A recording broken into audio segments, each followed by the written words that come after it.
चीनी की क्राइसिस की चर्चा की चल रही है, लेकिन यूपी में चीनी की कमी नहीं।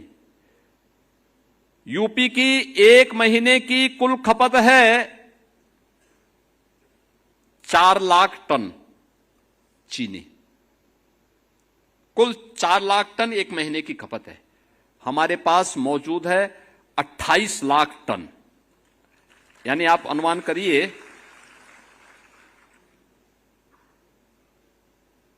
7 महीने की चीनी हमारे पास मौजूद है।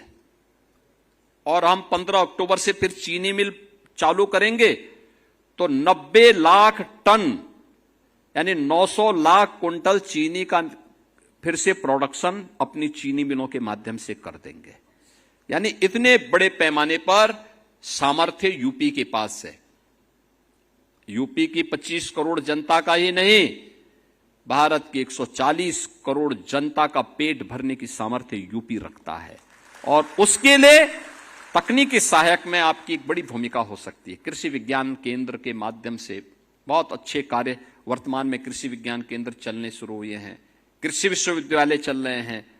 और इस समय प्रधानमंत्री जी की प्रेरणा से कृषि वैज्ञानिक और तकनीकी सहायक अब खेत की बात यानी खेती की बात खेत में करने लग गए, लैब टू लैंड की बात करने लग गए। अब लैब पे ये एक्सपेरिमेंट नहीं होगा, अब वह किसान के खेत में होगा।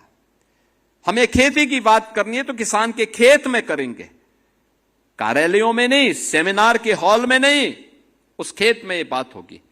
और इस अभियान को हमें गति देनी होगी। मुझे लगता है कि आपको लगता है कि अगर सरकार ने पारदर्शी तरीके से नियुक्ति की प्रक्रिया दी है और यूपी के नौजवानों को यह अपॉर्चुनिटी मिली है तो हम इसका लाभ अपने प्रदेश को दें, आने वाली पीढ़ी को दें, देश को दें। और यही हमारे लिए नेशन फर्स्ट की थ्योरी है, यही हमारे लिए भारत माता की जय है। जब हम अपने कर्तव्य का अपने क्षेत्र में ईमानदारी पूर्वक निर्वहन करते हैं तो, और उस निर्वहन के लिए मैं आप सबका आह्वान करूंगा